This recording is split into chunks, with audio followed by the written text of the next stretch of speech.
ಎಂದು ಆನಂದ ನನ್ನೇಸು ನೀಡುವ ಲೋಕದ ಜ್ಯೋತಿಯು ಈ ನಾಮರ ನಿನ್ನೆದೆಗೆ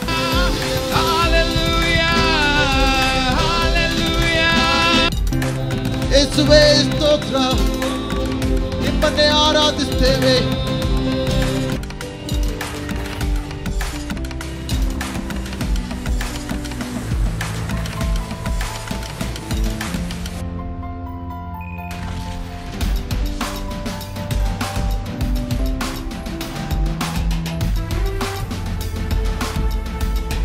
ನಮ್ಮ ಸತ್ಯವೇದಗಳನ್ನು ಯೆಶಾಯನು ಬರೆದ ಪ್ರವಾದನೆ ಗ್ರಂಥ 12ನೇ ಅಧ್ಯಾಯಕ್ಕೆ ನಮ್ಮ ಸತ್ಯವೇದವನ್ನು ತಿರುಗಿಸೋಣ.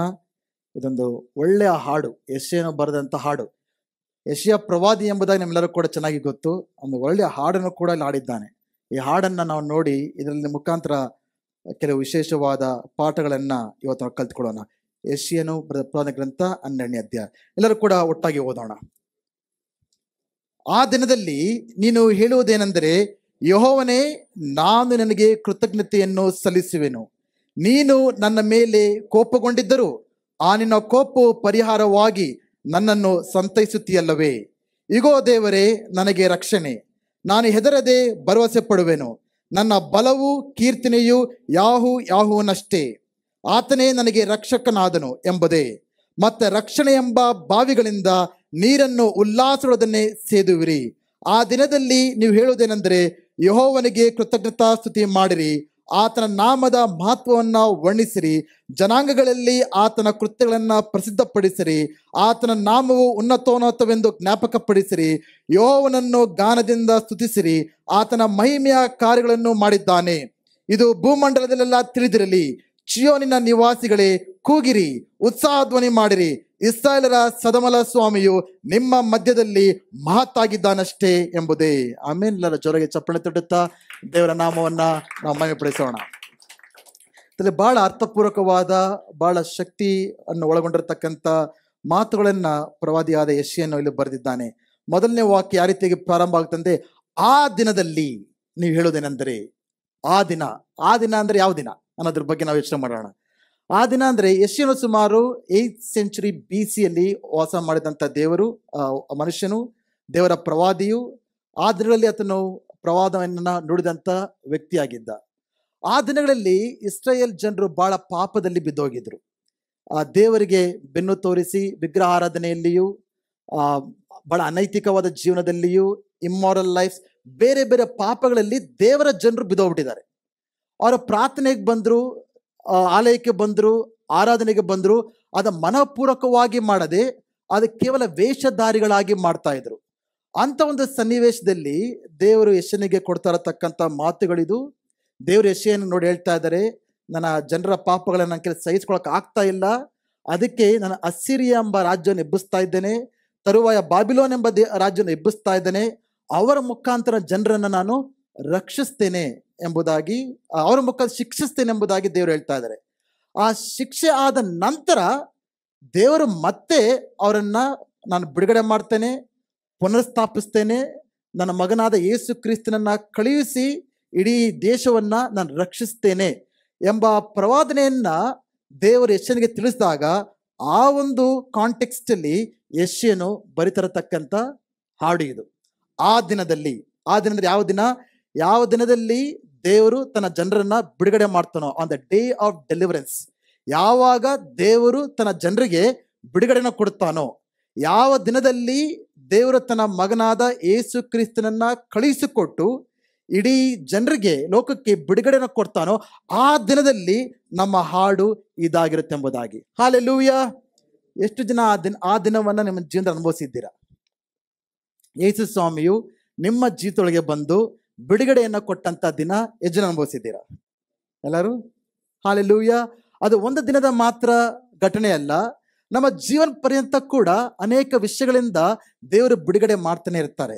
ಅಂತಿಮವಾದ ಬಿಡುಗಡೆ ಯೇಸು ಸ್ವಾಮಿ ತಿರುಗಿ ಬರುವಾಗ ನಮ್ಮೆಲ್ಲರೂ ಕೂಡ ಜರುಗುವಂತ ಕಾರ್ಯವಾಗಿದೆ. ಆ ಬಿಡುಗಡೆ ಕೊಟ್ಟಂತ ದಿನದಲ್ಲಿ ನಮ್ಮ ಹಾಡು ಯಾವ್ದಾಗಿರುತ್ತೆ? ಈ ಹಾಡಾಗಿರುತ್ತೆ. ನಾವು ಏನ್ ಮಾಡ್ತೇವೆ? ದೇವರಿಗೆ, ಯೆಹೋವನೇ, ನಾನು ನಿನಗೆ ಕೃತಜ್ಞತೆಯನ್ನ ಸಲ್ಲಿಸುವೆನು. ಆಮೇನ್. ಹಾಲೆಲೂಯ. ಎಷ್ಟು ಜನರು ದೇವರ ಕಾರ್ಯಗಳನ್ನು ಅನುಭವಿಸಿದ್ದೀರಾ? ದೇವರ ಆಶೀರ್ವಾದಗಳನ್ನ, ದೇವರ ಬಿಡುಗಡೆಗಳನ್ನ, ದೇವರ ಉಪಕಾರಗಳನ್ನ ಅನುಭವಿಸಿದಂಥ ನಾವು ಮಾಡಬೇಕಾದ ಕಾರ್ಯ ಏನು? ಕೃತಜ್ಞತೆಯನ್ನ ಸಲ್ಲಿಸುವಂತರಾಗಿರಬೇಕು. ಹಾಲೆಲೂಯ. ಪ್ರೇರೆ, ನಾನು ನೆನಪಿಗೆ ತರಲು ಬಯಸ್ತೇನೆ, ದೇವರಿಗೆ ಕೃತಜ್ಞತೆಯ ಸ್ತೋತ್ರವನ್ನ ಸಲ್ಲಿಸುವಲ್ಲಿ ಬಹಳ ಬಹಳ ಶಕ್ತಿ ಇದೆ. ಯಾರು ದೇವರಿಗೆ ಕೃತಜ್ಞತೆಯನ್ನ ಸಲ್ಲಿಸ್ತಾರೋ ಅವರಿಗೆ ದೇವರಿಗೆ ಬಹಳ ಸನ್ನಿಹವಾಗಿರತಕ್ಕಂಥ ಜನರು. ಎಷ್ಟು ಜನ ನಮ್ಮ ಪ್ರಾರ್ಥನೆಯಲ್ಲಿ ದೇವರ ಸನ್ನಿಹತೆಯನ್ನು ಅನುಭವಿಸ್ಬೇಕಂತ ಬಯಸ್ತೀರಾ? ಫಸ್ಟ್ ನಾವು ಪ್ರಾರ್ಥನೆ ಮಾಡಿದ್ರೆ ದೇವರ ಸನ್ನಿಹವಾಗಿರೋದನ್ನು ಅನುಭವಿಸ್ಬೇಕು. ಯಾಕೋ ನನಗೆ ಯಾರು ದೂರ ಥರ ಅನಿಸುತ್ತೆ, ದೇವ್ರ ವಾಕ್ಯ ಓದಿದ್ರೆ ನನಗೇನು ಅರ್ಥ ಆಗೋದಿಲ್ಲ, ಪ್ರಾರ್ಥನೆ ಮಾಡಿದ್ರೆ ಏನೋ ಹೇಳ್ತಾ ಇದ್ದೀನಿ, ನನಗೇನೋ ಆಗ್ತಾ ಇಲ್ಲ. ದೇವರ ಸನ್ನಿಹತನವನ್ನ, ದೇವರ ಪ್ರಸನ್ನತೆಯನ್ನ, ದೇವರ ಸಾನ್ನಿಧ್ಯವನ್ನ ಯಾವ ರೀತಿಗೆ ಅನುಭವಿಸ್ಬೇಕು ಎಂಬುದಾಗಿ ಪ್ರಶ್ನೆ ಆಗದಿದೆಯಾ? The answer is very simple. ದೇವರ ಸನ್ನಿಹತನವನ್ನ ನೀವು ಅನುಭವಿಸ್ಬೇಕಂದ್ರೆ ಪ್ರಾರ್ಥನೆಯ ಪ್ರಾರಂಭದ ಕೆಲವು ನಿಮಿಷಗಳು ಕೇವಲ ದೇವರಿಗೆ ಸ್ತೋತ್ರ ಮಾಡಿ. ಆಕ್ಚುಲಿ 80% ಆಫ್ ಯುವರ್ ಪ್ರೇಯರ್, ನಿಮ್ಮ ಪ್ರಾರ್ಥನೆಯ 80% ಸಮಯ ದೇವರಿಗೆ ಕೃತಜ್ಞತೆ ಸಲ್ಲಿಸಲಿರಬೇಕು. ಯಾವಾಗ ದೇವ್ರ ಎಲ್ಲಾ ವಿಷಯಗಳು ಸ್ತೋತ್ರ ಹೇಳ್ತೇವೆ, ದೇವರ ಆರೋಗ್ಯಕ್ಕೋಸ್ಕರ ಸ್ತೋತ್ರ, ಕುಟುಂಬಕ್ಕೋಸ್ಕರ ಸ್ತೋತ್ರ, ಕೆಲಸಕ್ಕೋಸ್ಕರ ಸ್ತೋತ್ರ, ನಾನು ಯಾರ ಹತ್ರ ಕೂಡ ಕೈ ಚಾಚುವಂತ ಪರಿಸ್ಥಿತಿ ನನಗೆ ತಂದಿಲ್ಲ, ಎಲ್ಲವನ್ನು ಕೊಟ್ಟಿದೆಯಾ, ದೇವರ ಎಷ್ಟೋ ಆಶೀರ್ವಾದ, ಪ್ರತಿ ದಿನ ದೇವರು ನಮ್ಗೆ ಕಾಪಾಡ್ಕೊಂಡು ಬರ್ತಾ ಇದ್ದಾರೆ. ಆ ಕೃತಜ್ಞತೆಯ ಸ್ತೋತ್ರ ಸಲ್ಲಿಸುವಾಗ ನಾವು ನಮಗೆ ತಿಳಿಯದ ಹಾಗೆ ದೇವರು ನಮ್ಮ ಸನ್ನಿಹಕ್ಕೆ ಬಂದಿರುವ ಅನುಭವವನ್ನ ನಾವು ಅನುಭವಿಸ್ತೇವೆ. ಪ್ರಾಕ್ಟೀಸ್ ಮಾಡಿ, ಟೆಸ್ಟ್ ಮಾಡಿ. ಪ್ರಾರ್ಥನೆಯ ಕೆಲವು ನಿಮಿಷಗಳು ಪ್ರಾರ್ಥನೆ ಮಾಡೋಕ್ಕಿಂತ ಮುಂಚೆ, ನಿಮ್ಮ ಅಗತ್ಯಗಳಿಗೋಸ್ಕರ ಬೇಡೋದಕ್ಕಿಂತ ಮುಂಚೆ, ನಮ್ಮ ಕಷ್ಟಗಳನ್ನು ಹೇಳಿ ಅಳುವುದಕ್ಕಿಂತ ಮುಂಚೆ ಕೆಲವು ನಿಮಿಷಗಳು ಕೇವಲ ದೇವರು ಮಾಡಿರೋ ಉಪಕಾರಗಳನ್ನು ನೆನೆಸ್ಕೊಂಡು ಸ್ತೋತ್ರ ಮಾಡಿ. ಹಾಲೆಲೂಯ. ಆ ದಿನದಲ್ಲಿ, ದೇವರು ನಮಗೆ ಬಿಡುಗಡೆ ಕೊಟ್ಟಂತ ದಿನದಲ್ಲಿ ನಾವೇನ್ ಮಾಡ್ತೇವೆ? ದೇವರಿಗೆ ಕೃತಜ್ಞತೆಯನ್ನ ಸಲ್ಲಿಸುವಂತ ಜನರು ನಾವಾಗ್ತೇವೆ. Hallelujah, hallelujah. ಅದಕ್ಕೆ ಕೀರ್ತನೆಗಳು 104 ಏನ್ ಹೇಳುತ್ತಂದ್ರೆ, ಕೃತಜ್ಞತಾ ಸ್ತುತಿಯೊಡನೆ ಆತನ ಮಂದಿರ ದ್ವಾರಗಳಿಗೂ, ಕೀರ್ತನೆಯೊಡನೆ ಆತನ ಅಂಗಗಳಿಗೂ ಬನ್ನಿರಿ, ಆತನ ಉಪಕಾರ ಸ್ಮರಿಸಿರಿ, ಆತನ ನಾಮವನ್ನು ಕೊಂಡಾಡಿರಿ. ಆತನ ಸಾನ್ನಿಧ್ಯಕ್ಕೆ ಯಾವ ರೀತಿ ಬರಬೇಕು? ನಿಮ್ಮ ಸಮಸ್ಯೆಗಳಿಂದಲ್ಲ, ನಿಮ್ಮ ಕಣ್ಣೀರಿಂದ ಅಲ್ಲ, ನಿಮ್ಮ ಗೋಳಾಟದಿಂದ ಅಲ್ಲ, ನಿಮ್ಮ ರೋಗಗಳಿಂದ ಅಲ್ಲ, ನಿಮ್ಮ ಕಂಪ್ಲೇಂಟ್ಸ್ ಇಂದಲ್ಲ. ದೇವರ ಸಾನ್ನಿಧ್ಯಕ್ಕೆ ಬರಬೇಕಂದ್ರೆ ಯಾವ್ದ್ರಿಂದ ಬರಬೇಕು? ಕೃತಜ್ಞತೆ ಸ್ತುತಿಯಿಂದ. ಬರುವಾಗ ದೇವರ ಸನ್ನಿಹಿತನವನ್ನ ನಾವೆಲ್ಲರೂ ಕೂಡ ಅನುಭವಿಸ್ತೇವೆ ಪ್ರಿಯರೇ. ಆಮೇನ್, ಹಾಲೆಲೂಯ. ಎರಡನೇದು ವಾಕ್ಯದಲ್ಲಿ ಏನಿದೆ ಅಂದ್ರೆ, ನೀನು ನನ್ನ ಮೇಲೆ ಕೋಪಗೊಂಡಿದ್ದರೂ ಆ ನಿನ್ನ ಕೋಪವು ಪರಿಹಾರವಾಗಿ ನನ್ನನ್ನು ಸಂತೈಸುತ್ತಲ್ಲವೇ. ಇದು ಬಹಳ ಬಹಳ ಅರ್ಥಪೂರ್ವಕವಾದಕ್ಕಂಥ ಮಾತು. ನೀನು ನನ್ನ ಮೇಲೆ ಕೋಪಗೊಂಡಿದ್ದರೂ, ದೇವ್ರ ಕೋಪ ಬರುತ್ತಾ ಇಲ್ವಾ? ದೇವ್ರಿಗೆ ಬರೀ ಹಳೆ ಒಡಂಬಡಿಕೆಯಲ್ಲಿ ಮಾತ್ರ ಕೋಪ ಬರ್ತಾ ಇತ್ತಾ? ಹೊಸ ಒಡಂಬಡಿಕೆಯಲ್ಲಿ ದೇವ್ರ ಕೋಪ ಬರೋದಿಲ್ವಾ? ದೇವ್ರ ವಾಕ್ಯ ಪೂರ್ತಿ ಓದ್ರೆ ಒಂದು ಅರ್ಥ ಆಗುತ್ತೆ. ಒಂದು, ನಮ್ಮ ಪಾಪಗಳಿಗೋಸ್ಕರ ದೇವರ ನಮ್ಮ ಮೇಲಿನ ಕೋಪವನ್ನ ಯೇಸು ಕ್ರಿಸ್ತನ ಮೂಲಕ ಅದನ್ನ ತೆಗೆದುಹಾಕಿದ್ದಾನೆ. ನಾವು ದೇವರ ಮಕ್ಕಳಾಗಿರೋ ಕಾರಣದಿಂದ ಇನ್ನು ನರಕಕ್ಕೆ ಹೋಗ್ಬೇಕಾಗಿಲ್ಲ. ಆ ರೀತಿಯಾದ ಕೋಪ ದೇವರಿಗೆ ನಮ್ಮ ಮೇಲಿಲ್ಲ. ಆದ್ರೆ ದೇವರ ಸಂಬಂಧದಲ್ಲಿ ದೇವರು ನಮಗೆ ತಂದೆ ಆಗಿರೋದ್ರಿಂದ, ನಾವು ಆತನ ಮಕ್ಕಳಾಗಿರೋದ್ರಿಂದ ಕೆಲವೊಮ್ಮೆ ನಾವು ಮಾಡೋ ತೀಟುಗಳೆಲ್ಲ ನೋಡಿದಾಗ ಅವ್ರಿಗೇನಾಗತ್ತೆ? ಕೋಪ ಬಂದೇ ಬರುತ್ತೆ. ತಂದೆ ಎಲ್ಲರ ಎಷ್ಟೊಂದು ತಂದೆ ತಾಯಿಗಳಾಗಿದ್ದೀವಲ್ಲ ನಾವು, ನಮ್ಮ ಮಕ್ಕಳನ್ನ ಯಾವಾಗಲೂ ಏನ್ ಮಾಡೋದಕ್ಕೆ ಕೂಡ ಪ್ರೀತಿಸ್ತಾನೆ ಇರ್ತೀವ, ಏನ್ ಮಾಡೋದಕ್ಕೆ ನಗ್ತಾನೆ ಇರ್ತೀವ. ಕೆಲವೊಮ್ಮೆ ಕೋಪ ಬಂದೇ ಬರುತ್ತೆ ತಾನೆ. ಕೋಪ ಬರ್ದಿರತಕ್ಕಂಥ ತಂದೆ ತಾಯಿ ಇದೀರಾ ಇಲ್ಲಿ? ಮಕ್ಕಳಿಗೆ ಏನೋ ಅನ್ಕೊಳ್ತಾರೆ, ಯಾವಾಗ ಅಪ್ಪ ಅಮ್ಮ ಕೋಪ ಪಡಿದಿಲ್ವೋ, ಅವ್ರು ಕೇಳಿದೆಲ್ಲ ಕೊಟ್ಬಿಡ್ತೀವೋ, ಅವ್ರು ಅನ್ಕೊಂಡಿದ್ದೆಲ್ಲ ನಾವು ಮಾಡ್ತೀವೋ, my dad is the best dad ಅಂತಾರೆ. ನಮ್ಮ ಅಪ್ಪನೇ ಬೆಸ್ಟ್ ಅಪ್ಪ ಅಂತ ಹೇಳ್ತಾರೆ. ಯಾವಾಗ ನಾವು ಕೋಪ ಪಡ್ತೀವೋ, ಬೈತೀವೋ, ಅವ್ರಿಗೆ ನಾವು ತಪ್ಪುಗಳನ್ನ ತಿತ್ತೀವೋ, ಆಗೇನಂತಾರವರು, ನಮ್ಮ ಫ್ರೆಂಡ್ಸ್ ಅವ್ರ ಅಪ್ಪ ಅಮ್ಮ ನೋಡು, ನಮ್ಮ ಪಕ್ಕದ ಮನೆ ಅವ್ರ ಅಪ್ಪನ ಎಷ್ಟು ಒಳ್ಳೆಯವ್ರ ಅಪ್ಪ, ನೀನು ಆ ಥರ ಇಲ್ಲ, ಅವ್ರು ಕೇಳಿದೆಲ್ಲ ಕೊಡಿಸ್ತಾರೆ, ನೀನೋ ಕೊಡಿಸಲ್ಲ. ಮಕ್ಕಳಿಗೆ ಇಷ್ಟ ಇಲ್ಲ ಅಪ್ಪ ಅಮ್ಮ ಬೈಯೋದು, ಅಪ್ಪ ಅಮ್ಮ ತಪ್ಪುಗಳನ್ನ ಸರಿ ತಿದ್ದೋದು ಮಕ್ಕಳಿಗೆ ಇಷ್ಟ ಇಲ್ಲ. ಅಪ್ಪ ಅಮ್ಮ ಕೋಪ ಪಡೋದು ಮಕ್ಕಳಿಗೆ, ಅವ್ರು ಏನ್ ಮಾಡಿದ್ರು ಕೂಡ ಒಪ್ಕೋಬೇಕು ಅಂತ ಅವ್ರು ಅನ್ಕೊಳ್ತಾರೆ. ಕೆಲವೊಮ್ಮೆ ಸಭೆಯಲ್ಲೂ ಹಂಗೆ ಆಗುತ್ತೆ ಅಲ್ವಾ? ಪಾಸ್ಟ್ಗಳ ಕೋಪ ಬರ್ಬೋದಾ? ಬರಬಾರ್ದಲ್ವಾ? ನಾವ್ ಏನ್ ಮಾಡಿದ್ರು ಕೇಳಬಾರ್ದು. ಸಭೆಗೆ ಬಂದಿರಂದ್ರೆ ಯಾಕೆ ಬಂದಿಲ್ಲ ಅಂತ ಕೇಳಬಾರ್ದು. ಲೇಟ್ ಆಗಿ ಬಂದ್ರಂದ್ರೆ ಯಾಕೆ ಲೇಟ್ ಆಗಿ ಬಂದ್ರು ಅಂತ ಕೇಳಬಾರ್ದು. ಪ್ರಾರ್ಥನೆ ಮಾಡ್ತಾ ಇಲ್ವಾ ಅಂತ ಕೇಳಬಾರ್ದು. ದೇವ್ರ ವಾಕ್ಯ ಓದ್ತಾ ಇದ್ದ ಕೇಳಬಾರ್ದು. ಸೇವೆಯಲ್ಲಿ ಇನ್ವಾಲ್ವ್ ಆಗಿದೆ ಅಂತ ಕೇಳಬಾರ್ದು. ಎಲ್ಲ ನೀವು ನೀವು ಅನ್ಕೊಂಡಂಗೆಲ್ಲ ಪಾಸ್ಟ್ ಇದ್ದು ಬಿಟ್ರೆ my past is the best pastor. ಯಾವಾಗ ಏನಾದ್ರೆ ಹೇಳ್ತೀವೋ ನೆಕ್ಸ್ಟ್ ಚರ್ಚ್ ಅದ ಕೇಳ್ತಾರ ತೆಗೆದ ಸಭೆಗಳು ಹುಡ್ಕೊಂಡು ಹೋಗ್ತೀರಾ. ದೇವ್ರ ಕೋಪ ಬರುತ್ತಾ ಇಲ್ವಾ? ನಾವು ಏನೇ ಮಾಡಿದ್ರು ಕೂಡ ದೇವ್ರ ಸಂತೋಷ ನಗ ಆಡ್ಕೊಂಡಿರ್ತಾರೆ ಯಾವಾಗ್ಲೂ. ಆ ರೀತಿ ಇದ್ರೆ ಏನಂತಾರೆ? ಸರಿಯಾದ ದೇವ್ರಂತೀವ. ನಾವು ಮಕ್ಕಳನ್ನ ಪ್ರೀತಿಸಿ ನಾವು ಸರಿತಿತ್ತೀವಂದ್ರೆ ದೇವ್ರ ನಮ್ಮನ್ನು ಎಷ್ಟು ಸರಿತಿದ್ದಕ್ಕೆ ಬಯಸುವಂತ ಆಗಿರ್ತಾರೆ ಎಂಬುದಾಗಿ ನಾವು ಅರ್ಥ ಮಾಡ್ಕೊಳ್ಬೇಕಾಗಿದೆ ಪ್ರಿಯರೇ. ಇಲ್ಲಿ ದೇವ್ರ ವಾಕ್ಯದಲ್ಲಿ ನೋಡ್ತಾ ಇದ್ದೇವೆ, ದೇವ್ರ ಕೋಪ ಪಟ್ರು. ಆದ್ರೆ ದೇವ್ರ ಕೋಪ ಪಡೋದಕ್ಕೂ ನಾವು ಕೋಪ ಪಡೋದಕ್ಕೂ ಬಹಳ ವ್ಯತ್ಯಾಸ ಇದೆ. ಇಬ್ರಿಯ ಬರ ಪತ್ರಿಕೆ 10ನೇ ಅಧ್ಯಾಯ 31 ಇದೆ, ಜೀವ ಸ್ವರೂಪನಾದ ದೇವರ ಕೈಯಲ್ಲಿ ಸಿಕ್ಕಿ ಬೀಳುವುದು ಭಯಂಕರವಾದದ್ದು. ಏನಂತಿದೆ ದೇವರ ವಾಕ್ಯಲ್ಲಿ? ಎಲ್ಲರೂ ಕೇಳಿಸ್ಕೊಂಡ್ರ? ಜೀವ ಸ್ವರೂಪನಾದ ದೇವರ ಕೈಯಲ್ಲಿ ಸಿಕ್ಕಿ ಬೀಳುವುದು ಭಯಂಕರವಾದದ್ದು. ದೇವರ ಜೊತೆ ಆಟ ಆಡೋಬಿಡಿ. ನಿಮ್ಮ ಅಪ್ಪ ಅಮ್ಮನ ಜೊತೆ ಆಟ ಆಡಿ, ಪಾಸ್ಟರ್ ಜೊತೆ ಕೂಡ ಆಟ ಆಡಿ, ಪರವಾಗಿಲ್ಲ. ಯಾರ ಜೊತೆ ಬೇಕಾದ್ರೂ ಆಟ ಆಡಿ.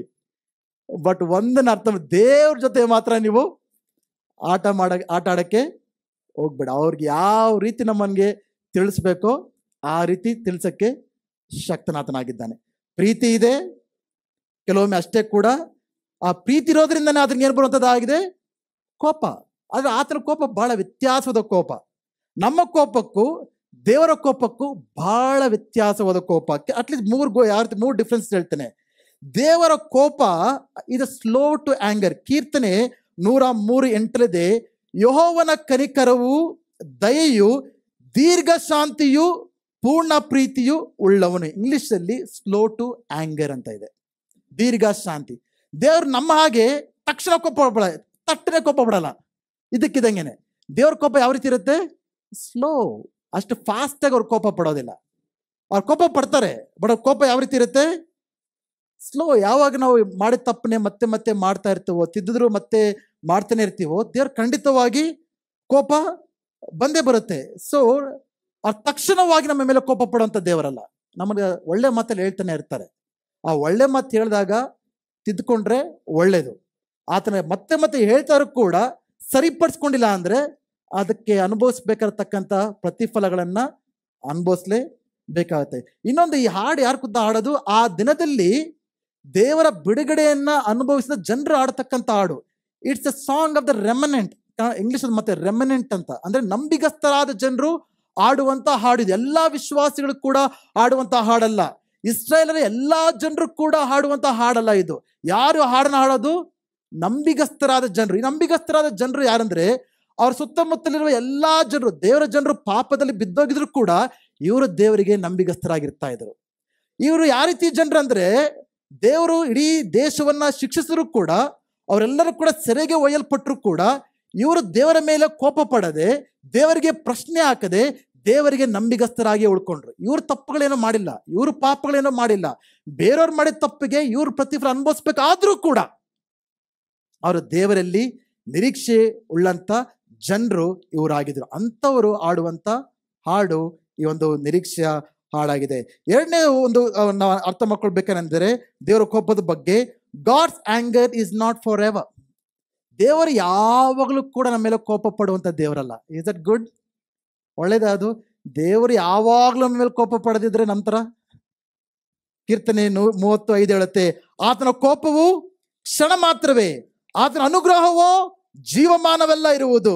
ಸಂಜೆಗೆ ದುಃಖವೆಂಬುದು ಬಂದು ನಮ್ಮ ಬಳಿಯದಲ್ಲಿ ಇಳಿದುಕೊಂಡರು, ಮುಂಜಾನೆ ಹರ್ಷಧ್ವನಿಯು ಕೇಳಿಸುವುದು. Hallelujah, hallelujah. ಆತನ ಕೋಪ ಯಾವ ರೀತಿಯಾದದ್ದು? ಕ್ಷಣ ಮಾತ್ರವಾದದ್ದು. ನಮ್ಮ ಕೋಪ ಯಾವ ರೀತಿ ಇರುತ್ತೆ? ಜೀವಮಾನವಲ್ಲ. ನಿನ್ನ ಮನೆಗೆ ನನ್ನ ಸತ್ತಿ ನಂಗೆ ಕಾಲಿಡೋದಿಲ್ಲ ಅಂತೀವಿ, ನಿನ್ನ ಮುಖ ನಾನು ನೋಡಲ್ಲ ಅಂತೀವಿ, ಇವತ್ತು ನನಗೆ ಸತ್ತಂತೆ ಅಂತ ಹೇಳ್ತೀವಿ, ನೀನು ಮಾಡಿದ ತಪ್ಪಿಗೆ ಎಂದು ಕೂಡ ನನಗೆ ಕ್ಷಮಿಸೋಕೆ ಆಗೋದಿಲ್ಲ ಅಂತ ಹೇಳ್ತೀವಿ.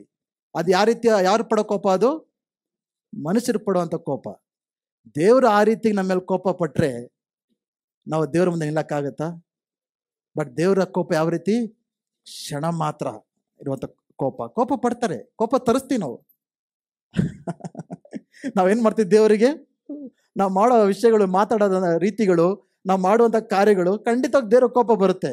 ಬಟ್ ಥ್ಯಾಂಕ್ ಗಾಡ್, ದೇವರ ಕೋಪ ಕ್ಷಣ ಮಾತ್ರ. ಆದರೆ ಆತ ಅನುಗ್ರಹವೋ ಜೀವಮಾನವೆಲ್ಲ ಕೂಡ ಇರುವಂತದ್ದು. ಹಾಲೆಲೂಯ. ಮೂರನೇದು, ಗಾಡ್ಸ್ ಆಂಗರ್ ಇಸ್ ರಿಡೆಂಪ್ಟಿವ್. ದೇವರ ಕೋಪದಲ್ಲೂ ಕೂಡ, ಶಿಕ್ಷಿಸಿದ್ರು ಕೂಡ ಅದ್ರ ಒಳ್ಳೆಯ ಉದ್ದೇಶವನ್ನ ಇಟ್ಟಿರ್ತಾರೆ. ನಮ್ಮ ಪಾಪದಲ್ಲಿ ನಾವು ತಪ್ಪು ಮಾಡ್ತೇವೆ. ಎಫೆಸದ ಪತ್ರಿಕೆ 4:26 ನೋಡ್ತೇವೆ, ಕೋಪ ಪಡಬೇಕಾದ್ರೂ ಪಾಪ ಮಾಡಬೇಡಿರಿ, ಸೂರ್ಯನ ಮುಳುಗೋದಕ್ಕಿಂತ ಮುಂಚೆ ನಿಮ್ಮ ಸಿಟ್ಟು ತೀರಲಿ. ನಾವು ಕೋಪ ಪಟ್ಟಾಗ ನಾವು ಮಾಡೋದೇನ್ ಮಾಡ್ತೀವಿ? ದುಡುಕು ಮಾತಾಡ್ತೀವಿ, ಕೆಲವೊಂದು ದುಡುಕು ಕಾರ್ಯಕ್ರಮ ಮಾಡ್ತೀವಿ. ನಾವು ಇನ್ನೂ ಹೆಚ್ಚಾದ ಒಂದು ಹಾನಿಯನ್ನ ನಾವು ಮಾಡ್ಕೊಂಡ್ಬಿಡ್ತೇವೆ, ಇನ್ನೂ ಹೆಚ್ಚಾದ ತೊಂದರೆಗಳನ್ನ ನಾವು ಮಾಡ್ಕೊಂಡ್ಬಿಡ್ತೇವೆ. ಬಟ್ ದೇವರು ಕೋಪ ಪಟ್ಟಾಗ ಅದು ನಮ್ಮ ಕೇಡಿಗೆ ಅಲ್ಲವೇ ಅಲ್ಲ, ನೋವಾಗುಂಟಾಗುತ್ತೆ. ದೇವರ ಕೋಪ ಪಟ್ಟು ನಮ್ಮನ್ನು ಶಿಕ್ಷಿಸಿದಾಗ ಕೆಲವೊಮ್ಮೆ ಪ್ರಾರ್ಥನೆಗೆ ಉತ್ತರ ಸಿಗೋದಿಲ್ಲ. ದೇವರ ಕೋಪದ ಕೆಳಗೆ ಜೀವಿಸಿದಾಗ ದೇವರ ಪ್ರಸನ್ನತೆಯನ್ನು ಅನುಭವಿಸೋಕ್ಕಾಗೋದಿಲ್ಲ, ದೇವರ ಸಾನ್ನಿಧ್ಯವನ್ನು ಅನುಭವಿಸೋಕ್ಕಾಗೋದಿಲ್ಲ. ದೇವರ ವಾಕ್ಯ ಓದಿದ್ರೆ ಏನು ಕೂಡ ಪ್ರಕಟಣೆ ಅರ್ಥ ಆಗೋದಿಲ್ಲ. ಅನ್ಯ ಭಾಷೆ ಮಾತಾಡಿದ್ರು, ಪ್ರಾರ್ಥನೆ ಮಾಡಿದ್ರು ಕೂಡ ದೇವರ ಸನ್ನಿಹಿತನ ಅನುಭವಿಸೋಕ್ಕೆ ಆಗೋದಿಲ್ಲ. ದೇವರ ಆಶೀರ್ವಾದ ನಮ್ಮ ಮೇಲೆ ಇರಲ್ಲ, ಅಭಿವೃದ್ಧಿ ಇರೋದಿಲ್ಲ, ಬೆಳವಣಿಗೆ ಇರೋದಿಲ್ಲ, ಸುಖ ಇರಲ್ಲ, ಸಂತೋಷ ಇರೋದಿಲ್ಲ, ಎಲ್ಲ ಬಾಡೋಗಿರ್ತೀವಿ, ಒಣಗೋಗಿರ್ತೀವಿ. ಆ ರೀತಿಯಾದ ಜೀವಿತವನ್ನ ಕೆಲವೊಮ್ಮೆ ದೇವರು ನಮಗೆ ಬರಮಾಡ್ತಾರೆ. ದೇವರ ಕೋಪದ ಕೆಳಗೆ ನಾವು ವಾಸ ಮಾಡುವಾಗ ಅಂತ ಅನುಭವ ನಮ್ಗೆ ಉಂಟಾಗುತ್ತೆ. ಆದ್ರೆ ಯಾವಾಗ ನಮ್ಮ ತಪ್ಪುಗಳನ್ನ ನಾವು ತಿಳಿದುಕೊಂಡು ನಾವು ಅರಿಕೆ ಮಾಡಿ, ಈ ಉಪವಾಸದ ದಿನಗಳಲ್ಲಿ ನಾವು ಮಾಡಿದಂಥ ಕಾರ್ಯ ಅದು, ದೇವರೇ ನಿಮಗೆ ಕೋಪವನ್ನು ಪಡಿಸಿದ್ದೇವೆ, ನಾವು ತಪ್ಪುಗಳು ಮಾಡಿದ್ದೇವೆ, ನಾವು ಅರಿಕೆ ಮಾಡ್ತಾ ಇದ್ದೇವೆ, ನಮ್ಮನ್ನು ಕ್ಷಮಿಸು ಅಂತ ನಾವು ದೇವರ ಮುಂದೆ ಬಂದಾಗ ದೇವರು ತನ್ನ ಕೋಪವನ್ನ ಹೋಗಲಾಡಿಸಿ, ಅದೇ ವಾಕ್ಯದಲ್ಲಿ ಏನ್ ಬರೆದಲ್ಪಟ್ಟಿದೆ? ದೇವರು ತನ್ನ ಕೋಪವನ್ನ ಹೋಗಲಾಡಿಸಿ ಈಗೇನ್ ಮಾಡ್ತಾ ಇದ್ದಾನೆ? ನಮ್ಮನ್ನ ಸಂತೈಸುತ್ತಿದ್ದಾನೆ. Hallelujah, hallelujah. ಪ್ರೇರೆ, ಈ ಉಪವಾಸದ ಕಾಲದಲ್ಲಿ ದೇವರು ಹುಡುಕಿಕೊಂಡು ಬಂದಂತ ನಮ್ಮೆಲ್ಲರೂ ಕೂಡ ದೇವರು ನಮ್ಮ ಜೀವನದಲ್ಲಿ ಮಾಡಿರೋ ಕಾರ್ಯ ಏನಂದ್ರೆ, ದೇವರು ತನ್ನ ಕೋಪದಿಂದ ಆತ ತಿರುಗಿ ಈಗ ಪ್ರತಿಯೊಬ್ಬರಿಗೂ ಕೂಡ ಆತನ ಸಂತೈಸುತ್ತಿದ್ದಾನೆ. ಹಾಲೆಲೂಯ. ಆ ಒಂದು ಆತನ ಕೋಪದಿಂದ ಉಂಟಾದ ಪ್ರತಿಫಲಗಳಿಂದ ಆತನ ತೆಗೆದು ಹಾಕಿ ನಮ್ಮನ್ನು ಆತನ ಸಂತೈಸುವ ಕಾಲಕ್ಕೆ ನಮ್ಮನ್ನ ಕರೆದೊಯ್ತಾ ಇದ್ದಾನೆ. ಜೋರಿಗೆ ಚಪ್ಪಳೆ ತಟ್ಟುತ್ತಾ ದೇವರ ನಾಮವನ್ನ ನಾವು ಮಹಿಮೆ ಪಡಿಸುವಂತರಾಗೋಣ. ಹಾಲೆಲೂಯ. ಎಂದಿಗೂ ಕೂಡ ದೇವರನ್ನ ಕೈ ಬಿಡುವಂತ ದೇವರಲ್ಲ. ದೇವರು ಕೋಪ ಪಟ್ಟರು ಕೂಡ, ದೇವರು ಶಿಕ್ಷಿಸಿದ್ರು ಕೂಡ ನಮ್ಮನ್ನು ಎಂದಿಗೂ ಕೂಡ ದೇವರು ಹಾಗೆ ಬಿಟ್ಟು ಬಿಡೋ ದೇವರಲ್ಲ. ನನ್ನ ಜೀವನ ನಾನು ಅನುಭವಿಸಿದ್ದೇನೆ. ನಾನು ನಿಂತ್ಕೊಂಡು ಬೋಧನೆ ಮಾಡೋಷ್ಟು ಮಾತ್ರಕ್ಕೆ ನನ್ನ ಜೀವಿತ ಪರ್ಫೆಕ್ಟ್ ಅಂತ ಅಲ್ಲ. ಅನೇಕ ಸಲ ನಾನು ತಪ್ಪು ಮಾಡಿದ್ದೇನೆ, ಅನೇಕ ಸರಿ ದೇವ್ರನ್ನ ಕೋಪ ಪಡಿಸಿದ್ದೇನೆ, ಆದರೆ ದೇವರು ನನ್ನ ಕೈ ಬಿಟ್ಟಿಲ್ಲ. ಒಂದು ಕಥೆ ಇದೆ. ಒಬ್ಬ ತಂದೆ ತನ್ನ ಬೀದಿಯಲ್ಲಿ ಒಂದು ಹುಡುಗಿ ಇದ್ಲು, ಅನಾಥಳ ಹುಡುಗಿ, ತಂದೆ ತಾಯಿಗಳು ಯಾರಿಲ್ಲ. ಆ ಹುಡುಗಿ ಬಹಳ ನಟೋರಿಯಸ್ ಹುಡುಗಿ. ಆ ಬೀದಿಯಲ್ಲಿ ಎಲ್ಲರಿಗೂ ಕೂಡ ಗೊತ್ತು ಆ ಹುಡುಗಿ ಇಟ್ಸ್ ಟೀನೇಜ್ ಗರ್ಲ್, ಬಹಳ ಕೋಪಿಸ್ಟಳು, ಬಹಳ ಎಲ್ಲರೂ ಕೂಡ ತೊಂದರೆ ಮಾಡುವಂತ ಹುಡುಗಿ, ಸುಳ್ಳು ಹೇಳುವಂತ ಹುಡುಗಿ, ಮೋಸ ಮಾಡುವಂತ ಹುಡುಗಿ, ಎಲ್ಲರಿಗೂ ಕೂಡ ಗೊತ್ತು ಆ ಹುಡುಗಿ ಬಗ್ಗೆ. ಎಲ್ಲರೂ ಕೂಡ ಆ ಹುಡುಗಿ ಕ್ಯಾರೆಕ್ಟರ್ ಅಂತ ಎಲ್ಲರಿಗೂ ಕೂಡ ಗೊತ್ತು. ಆದ್ರೂ ಕೂಡ ಒಬ್ಬ ತಂದೆ ಏನ್ ಮಾಡ್ತಾನೆ ಅಂದ್ರೆ, ಆ ಮಗಳನ್ನ ದತ್ತು ಹೇಳ್ತಾನೆ. ಆ ದತ್ತು ತೆಗೆದುಕೊಳ್ಬೇಕಂದ್ರೆ ಎಲ್ಲರೂ ಬಂದು ಹೇಳ್ತಾರೆ, ನಿಂಗೆ ಬೇರೆ ಯಾರು ಸಿಕ್ಕಿಲ್ವಾ, ಈ ಹುಡುಗಿನೇ ಬೇಕಾ, ಈ ಹುಡುಗಿ ಬಗ್ಗೆ ನಿನಗೆ ಗೊತ್ತು, ಎಲ್ಲರಿಗೂ ಗೊತ್ತು, ಆದ್ರೆ ಯಾಕೆ ನೀನು ಆ ಹುಡುಗಿಯನ್ನ ನೀನು ದತ್ತು ತೆಗೆದುಕೊಂಡಿದ್ಯಾ ಎಂಬುದಾಗಿ ಅನೇಕರು ನೀನು ಮೂರ್ಖನೆಂಬುದಾಗಿ ಕೂಡ ಬೈತಾರೆ. ಆದ್ರೂ ಕೂಡ ಈ ತಂದೆ ಏನ್ ಮಾಡ್ತಾನೆ, ಆ ಹುಡುಗಿಯನ್ನ ಮನೆಗೆ ಅಡಾಪ್ಟ್ ಮಾಡ್ಕೊಳ್ತಾನೆ. ಕೆಲವು ದಿನ ಆದ್ಮೇಲೆ ಈ ಹುಡುಗಿಗೆ ಮನೆಗೆ ಬಂದಾಗ ಒಳ್ಳೆ ರೀತಿಲಿ ಈತನ ನೋಡ್ಕೊಳ್ತಾನೆ. ಅವಳಿಗೆ ಸಪ್ರೇಟ್ ರೂಮ್ ಕೊಡ್ತಾನೆ, ಒಳ್ಳೆ ಸ್ಕೂಲ್ಗೆ ಹಾಕ್ತಾನೆ, ಆಕೆ ಕೇಳಿದ್ದೆಲ್ಲ ಕೊಡಿಸ್ತಾನೆ, ಎಲ್ಲ ಕೂಡ ಮಾಡ್ತಾನೆ. ಆದರೆ ಒಂದಿನ ಆತನ ಆಫೀಸಿಂದ ಮನೆಗೆ ಬಂದಾಗ ಮನೆ ಪೂರ್ತಿ ಚಲ್ಲಾಪಿಳ್ಳಿ ಆಗ್ಬಿಟ್ಟಿರುತ್ತೆ. ಆಕೆ ಬಂದು ಅವಳಿಗೆ ದುಡ್ಡು ಬೇಕಾಗಿತ್ತು, ಹುಡುಕಾಡ್ತಾಳೆ, ದುಡ್ಡು ಸಿಕ್ಕಿಲ್ಲ. ಅದಕ್ಕೇನು ಮಾಡಲಿಲ್ಲ ಅಂತ ಎಲ್ಲ ಬರೋ ಸಾಮಾನುಗಳನ್ನ ಎಲ್ಲ ಕೂಡ ಚಲ್ಲಾಪಿಳ್ಳಿ ಮಾಡಿ ಬಿಸಾಕ್ಬಿಟ್ಟಿದ್ದಾಳೆ. ಸೌಂಡ್ ಎಲ್ಲ ಆಚೆ ಕೂಡ ಹೋಗಿದೆ.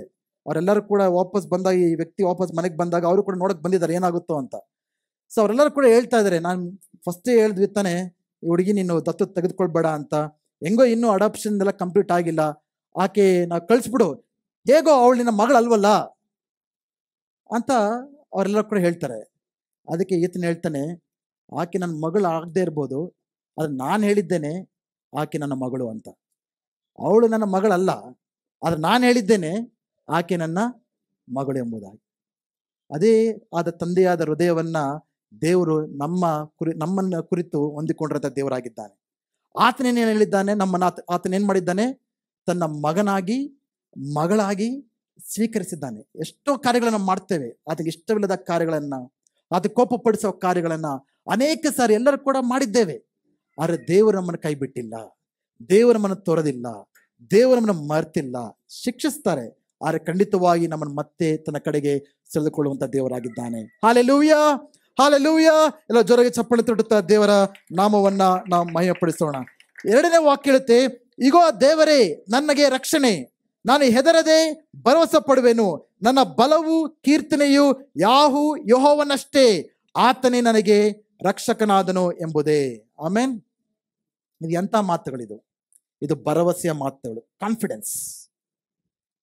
ಏನ್ ಹೇಳ್ತಾನೆ? ಯಾವುದಕ್ಕೂ ಕೂಡ ಹೆದರೋದಿಲ್ಲ, ಯಾಕಂದ್ರೆ ದೇವರು ನನ್ನ ರಕ್ಷಕನಾಗಿದ್ದಾನೆ. ಯಾವಾಗ ದೇವರ ಕೋಪವು ನಮ್ಮಿಂದ ಹೋಗಿ ಆತನ ಸಂತೈಸುವಿಕೆ ಬರುತ್ತೋ ಆಗ ನಮ್ಮಲ್ಲಿ ಏನ್ ಬರುತ್ತೆ? ಭರವಸೆ ಬರುತ್ತೆ. ಯೆಶಾಯನ ಈ ಮಾತುಗಳನ್ನ ಹೇಳ್ಬೇಕಂದ್ರೆ ಪರಿಸ್ಥಿತಿ ಬದಲಾವಣೆ ಆಗಿಲ್ಲ, ಏನು ಒಳ್ಳೇದಾಗಿಲ್ಲ, ಬಿಡುಗಡೆನ ಕಾಣ್ತಾ ಇಲ್ಲ. ಆದ್ರೂ ಕೂಡ ಇದು ಭರವಸೆಯ ಮಾತುಗಳು, ನಂಬಿಕೆಯ ಮಾತುಗಳು, ನಿರೀಕ್ಷೆಯ ಮಾತುಗಳು. ಹಾಲೆಲೂಯಾ. ಯಾವಾಗ ದೇವರ ಕೋಪವು ನಮ್ಮಿಂದ ತೊಲಗಿ ಆತನ ಸಂತೈಸುವಿಕೆ ನಮ್ಮ ಮೇಲೆ ಬರುತ್ತೋ, ನಮ್ಮ ಪರಿಸ್ಥಿತಿಗಳು ಬದಲಾಗದೆ ಹೋದ್ರೂ ಕೂಡ ನಮ್ಮಲ್ಲಿ ನಂಬಿಕೆ ಉಂಟಾಗುತ್ತೆ, ಬಲ ಉಂಟಾಗುತ್ತೆ, ನಿರೀಕ್ಷೆ ಉಂಟಾಗುತ್ತೆ. ಹಾಲೆಲೂಯಾ. ಪ್ರಿಯರೇ, ನಮ್ಮ ಜೀವಿತದಲ್ಲಿ ಇವತ್ತು ಏನೇ ಆಗ್ತಾ ಇದ್ರು ಕೂಡ, ರೋಗಗಳಿರಬಹುದು, ಕಣ್ಣೀರಿರಬಹುದು, ಅಗತ್ಯಗಳಿರಬಹುದು, ಸೋಲುಗಳಿರಬಹುದು, ಇವೆಲ್ಲರ ಮಧ್ಯ ಕೂಡ ದೇವರು ನಮ್ಮ ಜೊತೆ ಇರೋದ್ರಿಂದ ನಾವು ಕೂಡ ಈ ಭರವಸೆ ಮಾತುಗಳಕ್ಕೆ ಸಾಧ್ಯ. ದೇವರು ನನ್ನ ರಕ್ಷಕನು, ನಾನು ಯಾವುದಕ್ಕೂ ಕೂಡ ಭಯಪಡುವ ಅಗತ್ಯ ಇಲ್ಲ ಎಂಬುದಕ್ಕೆ ಹೇಳಕ್ಕೆ ಸಾಧ್ಯ. ಆಮೇನ್. ಹಾಲೆಲೂಯಾ. ಯಾರು ದೇವರ ಸಂತೈಸುವಿಕೆಯನ್ನ ಪಡೆದುಕೊಂಡಿರ್ತಾರೋ ಅಂಥವರು ಈ ಭರವಸೆಯ ಮಾತುಗಳನ್ನ ಹೇಳಕ್ಕೆ ಸಾಧ್ಯ. ಯಾರು ದೇವರೊಟ್ಟಿಗೆ ಸನ್ನಿಹವಾಗಿ ನಡೀತಾರಲ್ವೋ, ಇನ್ನು ಯಾರು ದೇವರ ಕೋಪದ ಕೆಳಗೆ ಜೀವಿಸ್ತಾ ಇದ್ದಾರೋ ಅಂಥವರು ಈ ಭರವಸೆಯ ಮಾತುಗಳನ್ನ ಹೇಳಕ್ಕೆ ಸಾಧ್ಯವಿಲ್ಲ. ಅದೇ ನನ್ನ ನಂಬಿಕೆ, ನಾವೆಲ್ಲರೂ ಕೂಡ ದೇವರ ಸಂತೈಸುವಿಕೆನ ಪಡ್ಕೊಂಡಿರೋ ಕಾರಣದಿಂದ ನಾವೆಲ್ಲರೂ ಕೂಡ ಭರವಸೆಯ ಮಾತುಗಳನ್ನ ಹೇಳಕ್ಕೆ ಸಾಧ್ಯ. ನಿಮ್ಮ ಪರಿಸ್ಥಿತಿಗಳನ್ನ ನೋಡಿ ಹೆದರಬೇಡಿ, ನಿಮ್ಮ ಕಷ್ಟಗಳನ್ನು ನೋಡಿ ಸೋತು ಹೋಗಬೇಡಿ, ನಿಮ್ಮ ಒಂದು ಸೋಲುಗಳನ್ನು ನೋಡಿ ದುಃಖ ಪಡಬೇಡಿ. ದೇವರು ನಮ್ಮ ರಕ್ಷಕನು, ದೇವರು ನಮ್ಮ ಜೊತೆಗಾರನು, ನಮಗೆ ನಿರೀಕ್ಷೆ ಇದೆ, ನಮಗೆ ಭವಿಷ್ಯತ್ತುಂಟು, ನಮಗೆ ಬಲ ಉಂಟು, ನಮಗೆ ಸಹಾಯವಿದೆ. ನಮ್ಮ ಪರಿಸ್ಥಿತಿಗಳನ್ನು ನೋಡಿ ಅದಕ್ಕೆ ಹೆದರಿ ನಾವು ತತ್ತರಿಸಿ ದುಃಖಪಟ್ಟು ನಾವು ಹಿಂಜರುಗದೆ ನಾವು ಪ್ರತಿ ದಿನವೂ ಕೂಡ ನಮ್ಮ ಭರವಸೆಯನ್ನ ದೇವರ ಮೇಲೆ ಇಟ್ಟು ನಾವು ನಿಶ್ಚಿಂತೆಯಿಂದ ನಾವು ಮುಂದೆ ಸಾಗಬೇಕಾಗಿದೆ ಪ್ರಿಯರೇ. Hallelujah, hallelujah. 3ನೇದು, it's very important, the crux of my message, Isaiah 12:3, ಯೆಶಾಯ 12:3. ಇದು ಎಂಥ ದಿನ? ದೇವರ ಬಿಡುಗಡೆ ದಿನದಲ್ಲಿ ಏನಾಗುತ್ತೆ ಅಂದ್ರೆ, ಮತ್ತು ರಕ್ಷಣೆ ಎಂಬ ಬಾವಿಗಳಿಂದ ನೀರನ್ನು ಉಲ್ಲಾಸದೊಡನೆ ಸೇದುವಿರಿ. ಹಾಲೆಲೂಯಾ. ಇದನ್ನ ಉಪವಾಸ ಪ್ರಾರ್ಥನೆಗಳು ಕೂಡ ಒಂದು ದಿನದಲ್ಲಿ ನಾನು ಹೇಳಿದ್ದೆ ಇದರ ಬಗ್ಗೆ. ದೇವರು ನಮ್ಗೆ ಯಾವಾಗ ಬಿಡುಗಡೆ ಕೊಡ್ತಾರೋ, ಇದು ಯೇಸು ಸ್ವಾಮಿಯ ಮುಖಾಂತರ ಆದಂಥ ಕಾರ್ಯ. ಇದು ಏನಾಗಿದೆ ಅಂದ್ರೆ, ದೇವರು ನಮಗೆ ರಕ್ಷಣೆ ಎಂಬ ಬಾವಿಗಳನ್ನ ತೆರೆದಿದ್ದಾನೆ. ಹಾಲೆಲೂಯಾ. ಎಲ್ಲರೂ ಹೇಳಿ, ರಕ್ಷಣೆಯ ಬಾವಿಗಳು. ಇದು ರಕ್ಷಣೆಯ ಬಾವಿ ಅಲ್ಲ, ಇದೇನಿದು? ರಕ್ಷಣೆಯ ಬಾವಿಗಳು. Wells of salvation. With joy you will draw waters from the wells of salvation. ರಕ್ಷಣೆ ಎಂಬ ಬಾವಿಗಳಿಂದ, ಉಲ್ಲಾಸದಿಂದ ನೀವು ನೀರನ್ನ ಸೇದ್ಕೊಳ್ತೀರಾ. Hallelujah, hallelujah. ಇದು ರಕ್ಷಣೆ ಅನ್ನೋದು ಕೇವಲ ಒಂದು ದಿನದ ಕಾರ್ಯವಲ್ಲ. ನಾವು ರಕ್ಷಣೆ ಹೊಂದ್ಕೊಂಡಾಗ, ಯೇಸು ಕ್ರಿಸ್ತನನ್ನ ದೇವರಾಗಿ ನಾವು ನಂಬಿದಾಗ ನಾವೇನ್ ಮಾಡಿದ್ವಿ? ಆ ರಕ್ಷಣೆ ಎಂಬ ಬಾವಿಯಿಂದ ನೀರು ಕುಡಿದ್ವಿ. ಆಮೇನ್. ಇನ್ನು ಕೊನೆಯವರೆಗೂ ಅಷ್ಟು ಇನ್ನೇನಿಲ್ಲ ಅಂತಲ್ಲ, ದಾರಿ ಉದ್ದಕ್ಕೂ ಕೂಡ, ಕೊನೆಯವರೆಗೂ ಕೂಡ, ನಾವು ಸಾಯುವವರೆಗೂ, ದೇವರನ್ನ ಕಾಣುವವರೆಗೂ ದಾರಿ ಉದ್ದಕ್ಕೂ ದೇವರು ಇಟ್ಟಿದ್ದಾರೆ ನಮಗೆ ರಕ್ಷಣೆ ಎಂಬ ಬಾವಿಗಳನ್ನ ಇಟ್ಟಿದ್ದಾರೆ. ಏಕೆಂದ್ರೆ ಆಗಾಗ ನಿರುತ್ಸಾಹ ಹೊಂದ್ತಾ ಇರ್ತೇವೆ, ಆವಾಗ ಬಲಹೀನರಾಗ್ತಾ ಇರ್ತೇವೆ, ಆವಾಗ ದಾಹ ಆಗ್ತಾ ಇರುತ್ತೆ, ಆವಾಗ ಸೋತು ಹೋಗ್ತಾ ಇರ್ತೇವೆ. ಅದಕ್ಕೆ ನಮ್ಮ ಜೀವನದ ಉದ್ದಕ್ಕೂ ನಮ್ಮ ದೇವರು ಮುಂಚೆನೆ ನಮ್ಮೆಲ್ಲರಿಗೋಸ್ಕರ ಏನ್ ಸಿದ್ಧ ಮಾಡಿಟ್ಟಿದ್ದಾರೆ? ರಕ್ಷಣೆ ಎಂಬ ಬಾವಿಗಳು. ಅದು ಯಾಕೆ ಸೇದ್ಕೋಬೇಕು? ನಾನು ಬಂದು ನಿಮ್ಮ ಬಾಯಿ ಸುರ್ಸಕ್ಕಾಗಲ್ಲ. ನಾವೇನ್ ಮಾಡ್ಬೇಕು? ನಾವೆಲ್ಲರೂ ಕೂಡ ಪ್ರತಿದಿನ ಆ ರಕ್ಷಣೆಯ ಬಾವಿ ಹತ್ರ ಬಂದು ಆತನ ವಾಕ್ಯದಿಂದ, ಆತನ ಆತ್ಮದಿಂದ, ಆತನ ಸಾನ್ನಿಧ್ಯದಿಂದ, ಸ್ತುತಿ ಆರಾಧನೆಯಿಂದ ಮುಖಾಂತರ ಆ ರಕ್ಷಣೆ ಎಂಬ ಬಾವಿಯಿಂದ ನಾವೇನ್ ಮಾಡಬೇಕು? ನೀರನ್ನ ಸೇದ್ಕೊಳ್ಬೇಕು. ಯಾವಾಗ ಆ ನೀರನ್ನ ಸೇದ್ಕೊಂಡು ಕುಡಿತಾ ಇರ್ತೇವೋ ನಮ್ಮ ಜೀವಿತ ಏನಾಗಿರುತ್ತೆ? ಚೆನ್ನಾಗಿರುತ್ತೆ. ಇದು ನೀರು, ಸ್ಮೂದಿ ಅಲ್ಲ, ಮಿಲ್ಕ್ ಶೇಕ್ ಅಲ್ಲ, ಓಕೆ, ಜ್ಯೂಸ್ ಅಲ್ಲ. ಇದೇನಿದು? ನೀರು. ಅವೆಲ್ಲ ಕೂಡ ಎಷ್ಟೇ ಕುಡಿದ್ರು ಕೂಡ ಕೊನೆಲಾಗುತ್ತೋ ಆ ರೀತಿ ನೀರು ಕುಡಿತೀರಾ. ಓಕೆ. ಬಟ್ ನಮಗೆ ಮೇನ್ ಜೀವ ಕೊಡೋದೇನು? ನೀರು. ನೀರಿಲ್ಲದೆ ನಾವು ಜೀವಿಸಕ್ಕಾಗತ್ತಾ? ಸೊ ಯಾವಾಗಲೂ ಕೂಡ ನಮ್ಗೆ ಏನ್ ಬೇಕಾಗಿದೆ? ನೀರು ಬೇಕಾಗಿದೆ. ಸೊ ಯಾರು ಪ್ರತಿದಿನ ನೀರನ್ನು ಕುಡಿತಾ ಇರ್ತಾರೋ, ಪ್ರತಿದಿನ ನೀರನ್ನೋದು ಒಂದಿನದ ಅಗತ್ಯ, ಅನ್ನೋದು ಒಂದು ದಿನದಲ್ಲಿ ಕೂಡ ಅನೇಕ ಸಾರಿ ನಮ್ಗೆ ಅದು ಬೇಕು. ಅದಕ್ಕೆ ದೇವರು ನಮ್ಮ ಆತ್ಮೀಯ ಜೀವನವನ್ನ, ಪವಿತ್ರಾತ್ಮನನ್ನ, ದೇವರ ವಾಕ್ಯವನ್ನ, ದೇವರನ್ನ ಯಾವುದಕ್ಕೆ ಹೋಲಿಸಲಾಗಿದೆ? ನೀರಿಗೆ. ಯಾಕಂದ್ರೆ ನಮಗೆ ನೀರೆಷ್ಟು ಅಗತ್ಯವೋ, ಈ ಶಾರೀರಿಕವಾದ ಜೀವಿತ ಚೆನ್ನಾಗಿರ್ಬೇಕಂದ್ರೆ, ಇವತ್ತಿನ ದಿನ ಡಾಕ್ಟರ್ಸ್ ಎಲ್ಲ ಎಷ್ಟು ಸ್ಟ್ರಿಕ್ಟ್ ಆಗಿ ಹೇಳ್ತಾರೆ, ಪ್ರತಿದಿನ 4 ಲೀಟ್ರ್ 5 ಲೀಟ್ರ್ ನೀರು ಕುಡಿಲೇಬೇಕೆಂಬುದಾಗಿ. ಹೌದಾ? ಯಾಕೆ ನೀರು ಅನ್ನೋದು ಅಷ್ಟು ಇಂಪಾರ್ಟೆಂಟ್. ನೀರು ಈ ಶರೀರಕ್ಕೆ ಎಷ್ಟು ಇಂಪಾರ್ಟೆಂಟೋ, ದೇವರು ಕೂಡ ನಮ್ಮ ಆತ್ಮೀಯ ಜೀವಿತಕ್ಕೆ ಅಷ್ಟೇ ಇಂಪಾರ್ಟೆಂಟ್. ಪ್ರತಿದಿನ ನಮ್ಮ ಜೀವನದಲ್ಲಿ ಆ ರಕ್ಷಣೆ ಎಂಬ ಬಾವಿಗಳಿಂದ ನೀರನ್ನು ಸೇದ್ಕೊಂಡು ಕುಡಿತಾ ಇದ್ರೆ ನಮ್ಮ ಆತ್ಮೀಯ ಜೀವಿತಗಳು ಚೈತನ್ಯದಿಂದ ಆರೋಗ್ಯವಾಗಿರುತ್ತವೆ. ಒಂದು ವೇಳೆ ನಮ್ಮ ಆತ್ಮೀಯ ಜೀವನದಲ್ಲಿ ಸೋತು ಹೋಗಿರೋದಾದರೆ, ಒಣಗಿ ಹೋಗಿರೋದಾದರೆ, ಬಾಡೋಗಿರೋದಾದರೆ, ಮರುಭೂಮಿ ಥರ ಆಗಿರೋದಾದರೆ, ಅಡವಿ ಥರ ಆಗಿರೋದಾದರೆ, ಯಾವುದೇ ಫಲಗಳಿಲ್ಲದೆ, ಯಾವುದೇ ಹೊಸ ಸಾಕ್ಷಿಗಳಿಲ್ಲದೆ, ಯಾವುದೇ ಹೊಸ ಅನುಭವಗಳಿಲ್ಲದೆ ಆ ರೀತಿ ಇರುವುದಾದರೆ ಕಾರಣ ಏನಿರ್ಬೋದು? ನೀವು ನಿಮ್ಮ ರಕ್ಷಣೆ ಎಂಬ ಬಾವಿಯಿಂದ ನೀರನ್ನ ಸೇದ್ತಾ ಇಲ್ಲ ಅಂತ ಅರ್ಥ. ಮುಂಜಾನೆ ವೇಳೆಯಲ್ಲಿ ನಿಮ್ಮೆಲ್ಲರಿಗೂ ಕೂಡ ಆಹ್ವಾನ, ದೇವರನ್ನ ಆಹ್ವಾನಿಸ್ತಾ ಇದ್ದಾರೆ. ಯಾವುದಕ್ಕೆ? ರಕ್ಷಣೆ ಎಂಬ ಬಾವಿಗೆ ಬಂದು ನೀರನ್ನ ಸೇದಿಕೊಂಡು ನೀವು ಕುಡಿದು ಉತ್ಸಾಹದಿಂದ ಆನಂದವಾಗಿರಿ ಎಂಬುದಾಗಿ. Hallelujah, hallelujah. ಎಷ್ಟು ಜನ ಬರ್ತೀರಾ ಈ ನೀರಿನ ಬಾವಿಗಳ ಹತ್ರ? ಪ್ರತಿದಿನ ಬರಬೇಕಾಗಿದೆ. 20 ದಿನಗಳಿಗೋಸ್ಕರ ಸ್ತೋತ್ರ. 20 ದಿನಗಳು ಬಂದ್ವಿ, ಅನೇಕರು ಬಂದ್ರಿ, ದೇವರು ವಿಶೇಷವಾದ ರೀತಿ ಚಲಿಸಿದ್ರಿ, ಚೆನ್ನಾಗಿ ಕುಡಿದ್ವಿ, ದೇವರ ಆತ್ಮವನ್ನ ಕುಡಿದ್ವಿ, ಚೆನ್ನಾಗಿ ಕುಡಿದ್ವಿ. ಈಗ ಆಮೇಲೆ ನಾವು ಮತ್ತೆ ಬಿಟ್ಬಿಟ್ರೆ, ರಕ್ಷಣೆ ಬಾವಿ ಹತ್ರ ಬರೋದು ಬಿಟ್ಬಿಟ್ರೆ ಏನಾಗುತ್ತೆ? ಮತ್ತೆ ನಾವು ಸೋತೋಗ್ತೇವೆ, ಮತ್ತೆ ನಾವು ಬಾಡೋಗ್ಬಿಡ್ತೇವೆ, ಮತ್ತೆ ನಾವು ದೇವರಿಂದ ದೂರ ಆಗ್ತೇವೆ. ನಾವು ಹೊಂದಿಕೊಂಡಂತ ಅನುಭವಗಳಲ್ಲಿ ನಾವು ಮುಂದುವರಿದು ನಡಿಬೇಕಂದ್ರೆ, ಹೊಂದಿಕೊಂಡಂತ ಅನುಭವದಲ್ಲಿ ಇನ್ನೂ ಹೆಚ್ಚಾಗ್ಬೇಕಂದ್ರೆ, ಪ್ರತಿಯೊಬ್ಬರು ಕೂಡ ಮಾಡ್ಬೇಕಿರತಕ್ಕಂಥ ಕಾರ್ಯ ಏನಂದ್ರೆ, ಪ್ರತಿ ದಿನವೂ ಕೂಡ ಈ ರಕ್ಷಣೆ ಎಂಬ ಬಾವಿಗಳ ಹತ್ರ ಬಂದು ನಾವು ನೀರನ್ನ ಸೇದಿ ಕುಡಿತಾನೆ ಇರಬೇಕು. ಹಾಲೆಲೂಯ. ಜನ ರೆಡಿ ಇದ್ದೀರಾ? ಪ್ರತಿದಿನ ಮಾಡ್ಬೇಕಾದ್ರೆ ಕಾರ್ಯ ಏನು? ರಕ್ಷಣೆ ಎಂಬ ಬಾವಿಗಳ ಹತ್ರ ಬರಬೇಕು. ಪಕ್ಕದಲ್ಲಿ ನೋಡಿ ಹೇಳಿ, ನಿಮ್ಮ ರಕ್ಷಣೆಯ ಬಾವಿ ಬಳಿ ಹೋಗಿ ಅಂತ ಹೇಳಿ. ಕೊನೆಯದಾಗಿ 4-6, ಆ ದಿನದಲ್ಲಿ ನೀವು ಹೇಳುವುದೇನೆಂದ್ರೆ, ಯೆಹೋವನಿಗೆ ಕೃತಜ್ಞತೆಯ ಸ್ತುತಿ ಮಾಡಿರಿ, ಆತನ ನಾಮದ ಮಹತ್ವವನ್ನು ವರ್ಣಿಸಿರಿ, ಜನಾಂಗಗಳಲ್ಲಿ ಆತನ ಕೃತ್ಯಗಳನ್ನ ಪ್ರಸಿದ್ಧಪಡಿಸಿರಿ, ಆತನ ನಾಮವು ಉನ್ನತೋನ್ನತವೆಂದು ಜ್ಞಾಪಕಪಡಿಸಿರಿ. ಈ ರಕ್ಷಣೆ ಎಂಬ ಬಾವಿಗಳಿಂದ ನೀರನ್ನ ಸೇದಿ ಕುಡಿದವ್ರು ಏನ್ ಮಾಡ್ಬೇಕು? ಇವಾಗ ಬಿಡುಗಡೆಯನ್ನು ಹೊಂದಿದಂಥವರು, ಸ್ವಸ್ಥತೆಯನ್ನು ಹೊಂದಿದಂಥವರು, ಅಭಿಷೇಕವನ್ನು ಪಡೆದುಕೊಂಡಂಥವರು, ದೇವರ ಪ್ರಸನ್ನತೆಯನ್ನು ಅನುಭವಿಸಿದಂಥವರು ಈಗ ಏನ್ ಮಾಡ್ಬೇಕು? ನಾವು ಕೃತಜ್ಞತೆ ಸ್ತುತಿ ಸಲ್ಲಿಸ್ಬೇಕು. ಆಮೇಲೆ ಆತನ ಕಾರ್ಯಗಳನ್ನು ನಾವು ಪ್ರಸಿದ್ಧಪಡಿಸ್ಬೇಕು. ಹಾಲೆಲೂಯ. ದೇವ್ರು ನಿಮ್ಮ ಜೀವನದಲ್ಲಿ ಏನಾದ್ರು ಮಾಡಿದಾರಾ? ಏನ್ ಮಾಡ್ಬೇಕದು? ಎಲ್ಲರ ಹತ್ರ ಹೇಳ್ಕೊಬೇಕು. ಅಕ್ಕಪಕ್ಕದಲ್ಲಿರೋ ಎಲ್ಲ ಜನರ ಹತ್ರ, ನಿಮ್ಮ ನಂಟ್ರ ಹತ್ರ, ಸ್ನೇಹಿತರ ಹತ್ರ, ನೆರೆಯವರ ಹತ್ರ, ಕೊಲೀಗ್ಸ್ ಹತ್ರ, ಎಲ್ಲರ ಹತ್ರ ಕೂಡ ಏನು ಹೇಳ್ಕೊಬೇಕು ನೀವು? ದೇವರು ನಿಮಗೆ ಮಾಡಿದ ಕಾರ್ಯಗಳನ್ನ. ಒಂದು ಸಮರಿಯ ಸ್ತ್ರೀ ಆ ಬಾವಿಯಲ್ಲೇ, ಆಕೆ ಕೂಡ ಯೇಸುವನ್ನು ಎಲ್ಲಿ ಭೇಟಿ ಮಾಡಲು? ಬಾವಿ ಹತ್ರ ಭೇಟಿ ಮಾಡಿದ್ಲು. ಆಕೆ ಜೀವ ಜಲವನ್ನ ಕುಡಿದಾಗ ಯೇಸು ಸ್ವಾಮಿಯಿಂದ ಆಕೆ ಏನ್ ಮಾಡಲು? ತನ್ನ ಊರಿಗೆಲ್ಲ ಹೋಗಿ ಆಕೆ ಅನುಭವವನ್ನ ಹಂಚ್ಕೊಂಡ್ಲು. ಆಕೆ ಹೇಳಿಲ್ಲ, ಫಸ್ಟ್ ನಾನು ಬೈಬಲ್ ಕಾಲೇಜ್ಗೆ ಹೋಗ್ತೀನಿ, ಬೈಬಲ್ ಸ್ಟಡಿ ಮಾಡ್ಕೊಳ್ತೀನಿ, ಆಮೇಲೆ ತಿಳ್ಕೊಂಡ್ಮೇಲೆ ನಾನು ಬಂದು ಎಲ್ಲರಿಗೂ ಹೇಳ್ತೀನಿ ಅಂತ ಹೇಳ್ಕೊಂಡಿಲ್ಲ. ಆಕೆ ಯೋಚನೆ ಮಾಡಿಲ್ಲ, ನಾನು ಟೈಮ್ ಸಿಕ್ಕಿದಾಗ ಹೇಳೋಣ ಬಿಡು, ಈಗ ಸದ್ಯ ಯೇಸು ಸ್ವಾಮಿ ನಂಗೆ ಸಿಕ್ಕಿದ್ರು, ಏನೋ ಒಂದು ಒಳ್ಳೆ ಅನುಭವ ಆಯಿತು, ದೇವ್ರಿಗೆ ಸ್ತೋತ್ರ, ಯಾವಾಗಾದ್ರೂ ಫ್ರೀ ಸಿಕ್ಕಿದಾಗ ನಾನು ಬೇರೆ ಹೋಗಿ ಹೇಳ್ತೀನಿ ಅಂತ ಹೇಳ್ಕೊಂಡಿಲ್ಲ.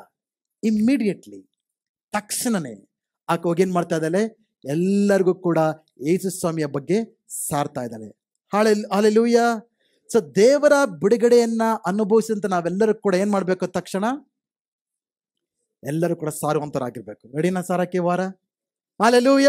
ಸೊ ಈ ಹಾಡಿನಿಂದ ನಾವು ಕಲ್ತ್ಕೊಳ್ತಾ ಇರ್ಬೇಕು ವಿಷಯ ಏನಂದ್ರೆ, ಪ್ರವಾದನೆ ಆಗಿ ನಾನು ಹೇಳ್ತಾ ಇದ್ದೇನೆ, ದೇವರ ಕೋಪದ ಕಾಲವು ನಮ್ಮಿಂದ ತೆಗೆಲ್ಪಟ್ಟು ದೇವರ ಸಂತೈಸುವಿಕೆಯ ಕಾಲಕ್ಕೆ ನಾವು ಮುಂದೆ ಕಾಲಿಟ್ಟಿದ್ದೇವೆ. ಹಾಲೆಲೂಯ. ಈಗ ನಮ್ಮಲ್ಲಿ ಭರವಸೆ ಇದೆ. ನಾವು ಯಾವುದಕ್ಕೂ ಕೂಡ ಭಯಪಡೋ ಅಗತ್ಯ ಇಲ್ಲ. ಕಷ್ಟಗಳು ಬರೋದಿಲ್ಲ ಅಂತ ಹೇಳ್ತಾ ಇಲ್ಲ, ಯಾವುದೇ ರೀತಿಯಾದ ರೋಗಗಳು ಬರೋದಿಲ್ಲ ಅಂತ ಹೇಳ್ತಾ ಇಲ್ಲ, ಯಾವುದೇ ರೀತಿಯ ಸೋಲುಗಳು ಉಂಟಾಗೋದಿಲ್ಲ ಅಂತ ಹೇಳ್ತಾ ಇಲ್ಲ. ಅವೆಲ್ಲ ಏನೇ ಬಂದರೂ ಕೂಡ ನಮ್ಮಲ್ಲಿ ಏನಿದೆ? ಭರವಸೆ ಇದೆ. ದೇವರು ನಮ್ಮ ಜೊತೆ ಇದ್ದಾನೆ, ದೇವರು ನಮ್ಮ ತಂದೆ, ದೇವರು ನಮ್ಮ ರಕ್ಷಕನು. ನಾವು ಯಾವುದಕ್ಕೂ ಕೂಡ ಅಂಜುವ ಪ್ರಶ್ನೆನೇ ಇಲ್ಲ. ದೇವರು ನಮ್ಮನ್ನ ಪ್ರತಿದಿನ ಕೂಡ ರಕ್ಷಣೆ ಎಂಬ ನೀರಿನ ಬಾವಿಗಳಿಗೆ ಬಂದು ಉತ್ಸಾಹದಿಂದ ನೀರನ್ನ ಸೇದುವುದಕ್ಕೆ ನಮ್ಮನ್ನ ಆತನ ಕರೆಯುತ್ತಿದ್ದಾನೆ. ಕೊನೆಯದಾಗಿ ಈ ಅನುಭವವನ್ನ ನಾವೆಲ್ಲರ ಬಳಿಯಲ್ಲಿ ಕೂಡ ಹಂಚಿಕೊಳ್ಬೇಕಾಗಿದೆ ಪ್ರಿಯರೇ. ಅನೇಕರು ಆಗ ಏನಾಗುತ್ತೆ, ಎಲ್ಲರೂ ಕೂಡ ದೇವರನ್ನ ಸ್ತುತಿಸೋದಕ್ಕೆ ಸಾಧ್ಯ ಆಗುತ್ತೆ. ಇನ್ನೂ ದೇವರಿಗೆ ಹೆಚ್ಚಾದ ಮಹಿಮೆ ಉಂಟಾಗಲಿದೆ ನಮ್ಮ ಮುಖಾಂತರ.